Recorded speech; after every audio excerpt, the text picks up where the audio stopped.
Pandemi. Hingga saat ini masih belum bisa kita kalahkan. Bukan karena kita tidak berusaha, bukan karena kita menyerah, tapi karena kita lebih memilih untuk saling menyalahkan. Kita harus akui, memang ada oknum pejabat di berbagai institusi yang seakan hidup tanpa hati nurani. Bahwa harus menyediakan fasilitas kesehatan buat pejabat negara. Pejabat negara ini harus diistimewakan. Ia ditempatkan untuk memikirkan negara dan rakyatnya.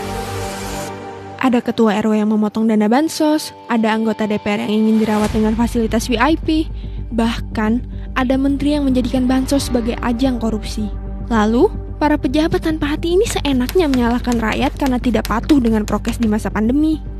Di sisi lain, melonjaknya kasus COVID-19 di Indonesia yang menurut peneliti jelas-jelas karena varian Delta, langsung dimanfaatkan pihak oposisi untuk membuat suatu narasi, yaitu pemerintah telah gagal mengatasi pandemi. Mereka berkoar tanpa melihat keadaan seperti ini terjadi di seluruh dunia. Bedanya, negara dengan penduduk ratusan juta serta geografisnya yang berupa ribuan pulau ini menuntut solusi ekstra, yaitu persatuan. Teman-teman, ini bukan endgame, ini blame game. Blame game, suatu hal lumrah dalam politik yang biasa dipakai oposisi untuk menyalahkan pemerintah. Blame game bisa dijalankan jika ada isu yang cukup seksi.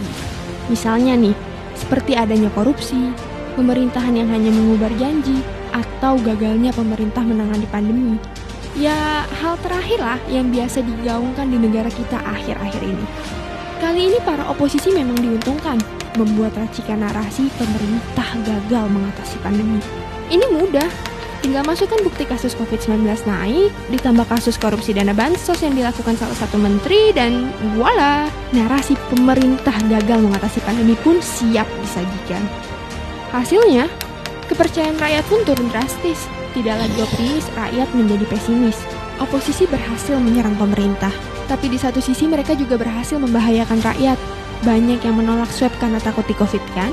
Banyak yang menolak vaksin karena menganggap ini hanya bisnis pemerintah semata. Blame game, itu wajar. Tapi kalau blame game di masa krisis pandemi, apa masih wajar? Balik ke endgame yang sempat mereka suarakan. Sebenarnya, ada benarnya jika mereka merujuk pada salah satu film Hollywood berjudul Avengers Endgame. Pandemi ini bagaikan endgame dengan COVID-19 yang diperankan Thanos dan pasukannya. Tetapi jika kita tonton film itu, satu-satunya cara untuk melawan Thanos adalah dengan bersatu. Tidak ada adegan yang memperlihatkan Captain America dan Iron Man saling menyalahkan. Mereka fokus untuk melawan musuh bersama. Jadi, jika ini adalah endgame, bukankah kita semua lebih baik bersatu daripada saling melakukan blame game? Jika tidak, apa yang dilakukan Jokowi, Erlangga Hartarto, Budi Gunadi, hingga Luhut sekalipun menjadi sia-sia. Begitu juga para rakyat yang fokus mentaati prokes demi menjaga keluarga. Nakes yang berjuang di garda terdepan, bahkan para pedagang yang rela pemasukannya berkurang demi menekan pandemi. Semua usaha itu bisa jadi sia-sia. Bukan karena kita tidak berusaha, bukan karena kita menyerah, tapi karena kita lebih memilih untuk saling menyalahkan. Ini bukan endgame.